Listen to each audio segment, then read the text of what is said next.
ತಿಳ್ಕೊಳ್ಳೋಣ. ವಿಭೂತಿ ಹೇಗೆ ನಿರ್ಮಾಣ ಆಗುತ್ತೆ? ವಿಭೂತಿ ಸಗಣಿಯಿಂದ ನಿರ್ಮಾಣ ಆಗುತ್ತೆ. ಸಗಣಿ ಮುಟ್ಟಿದರೆ ಕಸ ಗಂಜಲ ಕೈಯೆಲ್ಲ ಏನಾಗ್ತದೆ? ಎಲ್ಲ ಗಂಜಲ ಸಗಣಿ ಇವೆಲ್ಲ ಮೆತ್ಕೊಳ್ತದೆ. ಆಗ ನಾವೇನು ಮಾಡ್ತೀವಿ? ತೊಳ್ಕೊತೀವಿ ಮತ್ತು ಸೋಪ್ ಹಚ್ಚಿ ಕೈ ತೊಳ್ಕೊಳ್ತೀವಿ. ಸೋಪ್ ಹಚ್ಚಿ ಕೈ ತೊಳೆದೇ ಹೋದರೆ ಸಗಣಿ ಗಂಜಲದ ವಾಸನೆ ಹೋಗೋದಿಲ್ಲ. ಅಂದ್ರೇನು?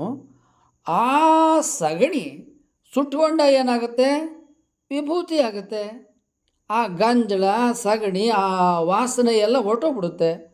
ಆ ವಿಭೂತಿಯನ್ನು ನಾವು ಮುಟ್ಟಬೇಕಾದ್ರೆ ಕೈ ತೊಳ್ಕೊಂಡು ಮುಟ್ಟಬೇಕು. ಸಗಣಿಯನ್ನು ಮುಟ್ಟಿದ ಮೇಲೆ ಕೈ ತೊಳ್ಕೊಬೇಕಾಗ್ತದೆ. ಅದೇ ವಿಭೂತಿಯನ್ನು ಮುಟ್ಟಬೇಕಾದ್ರೆ ಕೈ ತೊಳ್ಕೊಬೇಕು. ಇದು ವಿಭೂತಿ. ವಿಭೂತಿ ಅಂದ್ರೇನು? ಅದರಲ್ಲಿ 2 ಶಬ್ದಗಳಿದೆ. ವಿ ಪ್ಲಸ್ ಭೂತಿ, ವಿಭೂತಿ. ಭೂತಿ ಅಂದ್ರೇನು? ಇರುವುದು. ವಿಭೂತಿ ಅಂದ್ರೇನು? ವಿಶೇಷವಾಗಿ ಇರುವುದು.